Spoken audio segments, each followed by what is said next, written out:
الرحیم رب اشرح لی صدری ویسر لی امری واحلل عقدۃ من لسانی یفقہوا قولی صلاۃ و سلام علیک یا رسول اللہ وعلی آلک وصحبک یا حبیب اللہ۔ آج کی ہماری جو نشست ہے مشکوٰۃ شریف کا جو درس ہوتا ہے، ہمارا ہفتہ وار درس ہوتا ہے بدھ کے دن، آج کی ہماری جو نشست ہے تو اس میں ہم حدیث نمبر 4 کی شرح مختصراً جس طرح ہمارا طریقہ ہے، اس حدیث پاک کے راوی ہیں یہ مشکوٰۃ شریف کتاب الایمان کی پہلی فصل ہے اور حدیث نمبر 4۔ حضرت سیدنا عبداللہ ابن عمرو بن العاص رضی اللہ تعالیٰ عنہ، آپ رسول پاک صلی اللہ تعالیٰ علیہ وآلہ وسلم آپ کے صحابی ہیں۔ آپ فرماتے ہیں کہ قال رسول اللہ صلی اللہ تعالیٰ علیہ وآلہ وسلم، حضور علیہ الصلاۃ والسلام نے فرمایا المسلم من سلم المسلمون من لسانہ و یدہ۔ یہ فرماتے ہیں مسلمان وہ ہے کہ جس کی زبان سے اور جس کے ہاتھوں سے دوسرا مسلمان کیا ہو، محفوظ ہو، ٹھیک ہے۔ والمہاجر من حجر ما نہی اللہ عنہ، اور مہاجر وہ ہے کہ جو اللہ تعالیٰ کے منہیات سے منع ہو جائے، اللہ تعالیٰ کے منہیات سے رک جائے، یعنی جن کاموں کے اللہ تعالیٰ نے کرنے سے روک دیا ہے، اللہ تعالیٰ نے فرمایا ان مقامات کے اوپر آپ نے حاضر نہیں ہونا ہے، ٹھیک ہے، یہ کام آپ نے نہیں کرنے، منہیات منہی عنہ ہو، جن سے اللہ تعالیٰ کی ذات اقدس نے منع فرما دیا ہے، جن سے اللہ تعالیٰ کی ذات اقدس نے منع فرما دیا ہے، ان سے رک جائے، ان سے کیا ہو بولیں، رک جائے، وہ کیا ہے، وہ مہاجر ہے۔ یہ کہتے ہیں ھذا لفظ البخاری، یہ بخاری کے الفاظ ہیں، ول مسلم، اور مسلم کے الفاظ یہ ہیں کہ قال ان رجلا سأل النبی صلی اللہ تعالیٰ علیہ وآلہ وسلم، ایک شخص نے حضور علیہ الصلاۃ والسلام سے سوال کیا ای المسلمین خیر، کہ یا رسول اللہ بہتر مسلمان کون ہے، یا رسول اللہ بہتر مسلمان کون ہے؟ تو فرمایا من سلم المسلمون من لسانہ و یدہ، کہ تم میں سے بہتر مسلمان وہ ہے، یعنی کون بہتر مسلمان ہے، من سلم المسلمون من لسانہ و یدہ، وہی مفہوم ہے جو میں پہلے عرض کر چکا ہوں۔ اس حدیث پاک کے جو راوی ہیں یہ حضرت عبداللہ ابن عمرو بن العاص رضی اللہ تعالیٰ عنہ آپ ہیں، اور قریش کا ایک وطن ہے، قریش کی ایک شاخ ہے جس کا نام ہے سہم، اس کی طرف آپ منسوب ہیں، اور آپ نہایتی عبادت گزار، تہجد گزار، جید، قائم اللیل صائم النہار، یعنی دن کو روزہ رکھنے والے، رات کو قیام کرنے والے اللہ تعالیٰ کی بارگاہ کے اندر، یہ آپ کی صفات ہیں۔ اور اپنے والد سے کتنے چھوٹے تھے؟ 12 سال۔ آپ کی خصوصیت کیا ہے کہ یہ اپنے والد گرامی سے کتنے چھوٹے تھے؟ 12 سال چھوٹے تھے۔ دیکھیں کتنی جلدی شادیاں ہو جاتی تھیں، آج بھی دیر نہیں کرنی چاہیے، جب لڑکا بالغ ہو جائے تو یہ فتنے اور فساد کا دور ہے، چاہیے کہ اپنے بیٹوں کو کسی کھاتے کے اندر لگا دیں، ان کا نکاح کر دیں۔ تو حضرت ابو ہریرہ رضی اللہ تعالیٰ عنہ آپ فرماتے ہیں، یہ بھی حدیث پاک کے بہت بڑے عالم تھے، بہت زیادہ احادیث آپ کو یاد تھیں۔ حضرت ابو ہریرہ فرماتے ہیں کہ ان میں اور مجھ میں فرق یہ کہ وہ حدیثیں لکھا کرتے تھے، کون؟ حضرت عمرو بن العاص، اور میں لکھا نہیں کرتا تھا۔ تو یہ حدیث پاک کی جو کتابت ہے یہ بھی یاد رکھیں، ضمناً یہ بات بھی یاد رکھ لیں کہ ان کا زمانہ حضور نبی پاک صلی اللہ تعالیٰ علیہ وآلہ وسلم آپ کا زمانہ تھا، آپ کا زمانہ تھا، حضور علیہ الصلاۃ والسلام کا زمانہ تھا کہ جب کتابت حدیث ہوا کرتی تھی، حدیث پاک کو صحابہ کرام لکھا کرتے تھے۔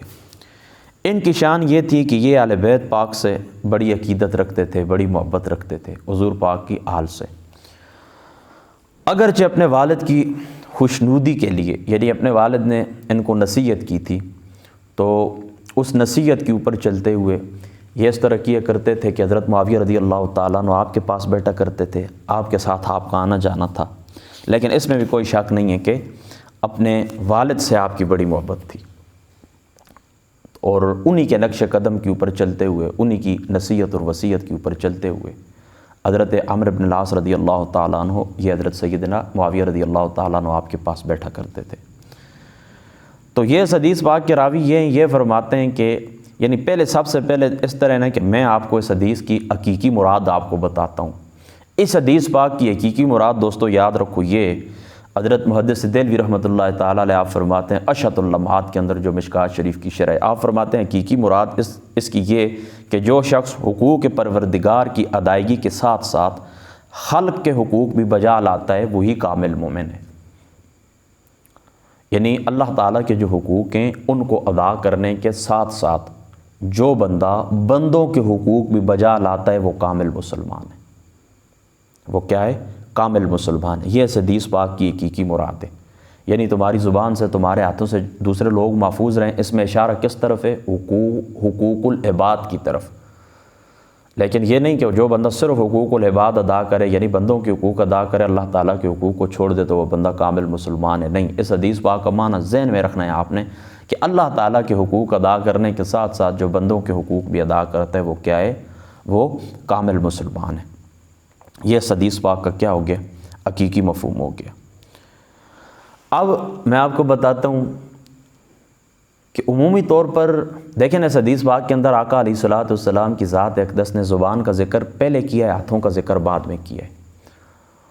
اور یہ بھی یاد رکھیں کہ عمومی طور پر ان دو سے ہی بندوں کو نقصان پہنچایا جاتا ہے۔ یعنی دیکھیں کسی کو آپ پاؤں سے ٹھوکر بھی مار سکتے ہیں، کسی کو سر سے ٹھوکر بھی مار سکتے ہیں، لیکن ان کا وجود تھوڑا ہوتا ہے، یعنی یہ اتفاقاً کبھی ہو گیا، یا ان میں سے جو نقصان پہنچایا جاتا ہے باقی اعضاء سے، یعنی ہاتھوں کو اور زبان سے چھوڑ کر باقی اعضاء سے جو نقصان پہنچایا جاتا ہے وہ کم ہوتا ہے۔ عمومی طور پر جو ہم لوگ ایک دوسرے کو نقصان دیتے ہیں وہ زبان سے دیتے ہیں اور ہاتھوں سے دیتے ہیں۔ اس لیے آقا علیہ الصلوۃ والسلام نے خصوصی طور پر ان دو کا ذکر فرمایا ہے، یہ بات آپ کے ذہن میں رہے۔ اور دوسری بات آپ لوگ یہ یاد رکھیں کہ زبان کا ذکر پہلے فرمایا، من لسانہ و یدہ، کہ زبان کا ذکر پہلے فرمایا، پھر ہاتھوں کا ذکر بعد میں فرمایا۔ کیوں؟ ہاتھوں سے تو دیکھیں نا، صرف جو بندہ ہمارے سامنے اسی کو تکلیف دے سکتے ہیں۔ جو بندہ مر چکا ہے، دنیا سے چلا گیا یا ہمارے بعد آئے گا، اس کو تو ہم ہاتھوں سے تکلیف نہیں دے سکتے۔ میری بات آپ سمجھ گئے نا؟ ہاتھوں سے کس کو تکلیف دے سکتے ہیں؟ ظاہر کو، جو بندہ ہمارے سامنے اس کو ہم ہاتھوں سے تکلیف دیں گے۔ تو یہ تکلیف تھوڑی ہے بخلاف زبان کے، کیونکہ زبان سے ہم تکلیف سامنے والے کو بھی دے سکتے ہیں، زبان سے ہم تکلیف پچھلوں کو بھی دے سکتے ہیں، اور زبان سے ہم تکلیف آنے والوں کو بھی دے سکتے ہیں۔ اور اللہ تعالیٰ ہماری اس بات سے حفاظت فرمائے کہ ہماری زبان سے کسی کو تکلیف پہنچے۔ میری بات آپ سمجھ گئے؟ تو زبان سے تکلیف زیادہ ہے۔ وہ کلام عرب کے اندر ایک شعر ہے نا کہ یہ جو تلوار سے لگایا وہ زخم ہوتا ہے یہ بھر جاتا ہے، لیکن جو زبان سے زخم لگائے جاتے ہیں یہ دل کے اوپر اس طرح، اللہ پاک معاف کرے، پھر یہ قیامت کی صبح تک مٹتے نہیں، پوری زندگی نہیں مٹتے۔ دیکھیں نا، کئی لوگ اس طرح ہمیں کچھ باتیں سنا جاتے ہیں، وہ مر جاتے ہیں، پھر بھی ان کے دل کے اندر ہمارے لیے احترام پیدا نہیں ہوتا۔ تو اس کا کیا مطلب ہے؟ اس کا مطلب یہی ہے کہ زبان سے تکلیف زیادہ دی جاتی ہے، ہاتھوں سے تکلیف کم ہے۔ اس لیے آقا علیہ الصلوۃ والسلام کی ذات مقدسہ نے، حضور علیہ الصلوۃ والسلام کی ذات مقدسہ نے ذکر کیا ہے کس کا؟ زبان کا پہلے ذکر کیا ہے۔ بس اتنا ہی کافی ہے۔ میں چونکہ اس میں کچھ اور باتیں اور بھی ہیں، لیکن یہاں پر چند باتیں اور بھی میں ضروری آپ کو بتا دیتا ہوں، چلو اس طرح کی یہ بات مکمل ہو جائے۔ کہ یہ بھی یاد رکھیں کہ یہاں پر حضور علیہ الصلوۃ والسلام نے یہ جو مسلمانوں کی تخصیص فرمائی ہے نا، یہ غالب صورت کے لیے، یعنی عمومی طور پر اس طرح ہوتا ہے کہ مسلمان کو تکلیف دیتے ہیں، ورنہ جو ذمی ہیں یا جو غیر مسلم لوگ ہوتے ہیں وہ بھی اس حدیث پاک کے اندر داخل ہیں۔ اس لیے ابن حبان کے الفاظ من سلم الناس ہیں، یعنی یہاں پر ہے نا من سلم المسلمون، ٹھیک ہے، یعنی مسلمان وہ ہے کہ جس کی زبان اور ہاتھ سے مسلمان محفوظ رہے، لیکن ابن حبان کے الفاظ یہ ہیں کہ جس کی زبان اور ہاتھ سے لوگ محفوظ رہیں، الناس مخلوق خدا محفوظ رہے، جس کے اندر غیر مسلم بھی داخل ہیں، ٹھیک ہے۔ تو غیر مسلم یعنی من سلم الناس سے من سلم الناس کے اندر سارے آ جاتے ہیں، مسلم بھی غیر مسلم بھی۔ اس مقام کے اوپر آقا علیہ الصلوۃ والسلام نے خصوصیت سے مسلمانوں کا ذکر اس لیے کیا ہے غالب صورت کے لیے، یعنی غالباً اسی طرح ہی ہوتا ہے کہ مسلمانوں کو تکلیف دیتے ہیں۔ بہرحال جو کوئی تکلیف دے گا غیر مسلم کو، وہ بھی اس کے ضمن کے اندر، اس حدیث پاک کے ضمن کے اندر آ جائے گا۔ اور یہ بات بھی یاد رکھیں کہ یہ جو تکلیف دینا ہے، بسم اللہ الرحمن الرحیم، یہ جو تکلیف دینا ہے یاد رکھیں، یہ تکلیف ہے بغیر حکم شرع کے، بغیر حکم شرع کے، یعنی ایسی اذیت جو ناحق اذیت دی جائے، ایسی اذیت جو ناحق اذیت دی جائے وہ مراد ہے۔ یعنی جو بندہ کسی کو ناحق اذیت دے وہ ناقص مسلمان ہے، کامل مسلمان نہیں ہے۔ باقی حق کے ساتھ اذیت دی جا سکتی ہے۔ دیکھیں وہ فارسی کا ایک شعر ہے، اس کا ترجمہ میں آپ کو سناتا ہوں کہ حکم شرع کے بغیر پانی پینا بھی گناہ ہے، حکم شرع کے بغیر پانی پینا بھی گناہ ہے، اور شریعت کے حکم کے ساتھ کسی کا خون بہا دینا بھی جائز ہوتا ہے۔ یعنی شریعت اب اس کا حکم دیتی ہے کہ اب یہ اس شخص کو آپ قصاص کے اندر قتل کر دیں، اس شخص کو آپ عہد کے اندر قتل کر دیں۔ تو کوئی مقام ایسا ہوتا ہے شریعت وہاں پر حکم دیتی ہے پانی کا ایک گلاس بھی آپ ضائع نہیں کرتے، پانی بھی نہیں پی سکتے، اور کہیں پر شریعت کا یہ حکم ہوتا ہے کہ انسانوں کا خون بھی بہا دیا جاتا ہے۔ تو بات کرنے کا مقصد یہ ہے کہ یہاں پر حدیث پاک کے اندر جو ممانعات آئی ہے وہ ناحق اذیت پہنچانے کی ہے، حق کے ساتھ کسی کو اذیت دی جا سکتی ہے، ٹھیک ہے۔